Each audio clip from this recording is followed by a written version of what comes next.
इमाम जाफ़र का एक ये वस्फ भी था कि जब भी नबी का जिक्र आता, जब भी हुजूर की हदीस बयान करते तो हुजूर की हदीस बयान करने से पहले वुज़ू फरमाते। बेवुज़ू कभी भी इमाम जाफ़र जो है वो अपने नाना जान की हदीस को बयान न करते। और औलिया का भी यही मौक़िफ़ है, जैसा कि इमाम मालिक का रद्द अमल था। और इमाम मालिक जो है इमाम जाफ़र के शागिर्द थे, अपने उस्ताद से सीख रखा था कि जो है इमाम जाफ़र अपने नाना की हदीस और नाम बेवुज़ू नहीं लेते। तो इमाम मालिक का ये तरीका था कि जब भी हदीस बयान करते, जब कोई मसला पूछने वाला आता तो आप अपने खादिम से कहते कि पूछना फ़िक़ही मसला है या हदीस को सुनना है। तो जब कोई साइल हदीस सुनने के लिए आता तो इमाम मालिक क्या करते, मसनद तैयार करवाते। मसनद तैयार करवाने के बाद गुस्ल करते, उम्दा लिबास पहनते, खुशबू लगाते। ये इश्क निराला था, ये मोहब्बत निराली थी। ये इश्क, ये मोहब्बत इमाम जाफ़र से सीखा था इमाम मालिक ने। और जब कोई साइल हदीस सुनने के लिए आता, खुशबू उम्दा, लिबास उम्दा और मनसब उम्दा, फिर बैठ के इमाम जाफ़र के नाना की हदीस को इमाम मालिक बयान करते। ये इश्क का तकाजा था, ये अदब का तकाजा था, ये अनोखी मोहब्बत थी। ये दर्स जो इमाम मालिक को मिला, ये जो अदब मिला, वो इमाम जाफ़र के कदमों से मिला, वो इमाम जाफ़र के वसीले से मिला, आपके दर से मिला, आपके दरबार से मिला। इमाम जाफ़र कभी भी हदीस को बेवुज़ू ना पढ़ते। और आज की उम्मत मुस्लिमा हुजूर का नाम किस हालत में लेते हैं हमें कुछ पता नहीं है। हुजूर की हदीस बयान की जा रही है, मुसलमान अपने दुनियावी कामों के अंदर मशगूल हैं, लहव लहब के अंदर मशगूल हैं, गर्क व मुस्तग़रक़ हैं। उनको यहाँ तक भी पता नहीं है कि हुजूर की हदीस बयान की जा रही है, हुजूर का नाम लिया जा रहा है, हुजूर का दीन बयान किया जा रहा है। कुर्बान जाएं इमाम जाफ़र के कदमों पर कि आपका ये औसाफ में से था, ये आपके वस्फ़ में से था कि जब भी हुजूर की हदीस पढ़ते तो पहले बावुज़ू होते।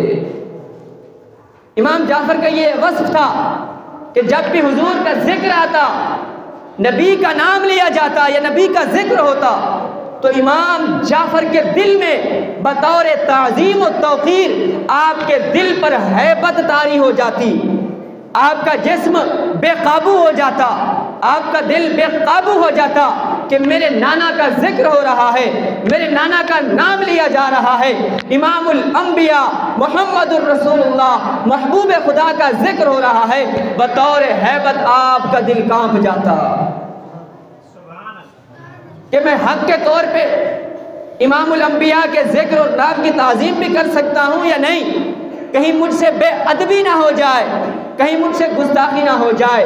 तो आपके जिस्म पर कपकपी तारी हो जाती, आपके दिल पर हैबत तारी हो जाती। और आज का उम्मत मुसलमान, खुद को मुसलमान कहने वाला, नबी का नाम लिया जा रहा है, जगह का पता नहीं है, अपनी कंडीशन, अपनी कैफियत, अपनी पाकी और नापाकी का पता नहीं है, और इतना भी पता नहीं है कि नबी का जिक्र हो रहा है तो हमें किस तरीके से अदब करना चाहिए। ये मोहब्बत के तकाजे हैं। आज हम नबी से मोहब्बत करते हैं, नबी के नाम पे अंगूठे चूम लेते हैं, अपनी आंखों पे लबों पे मस कर लेते हैं, लोग फतवा लेने आ जाते हैं, बिद्दत और शिर्क के कुफ्र के फतवे लग जाते हैं। जी नबी के नाम पर हाथ चूमना कहाँ से साबित है?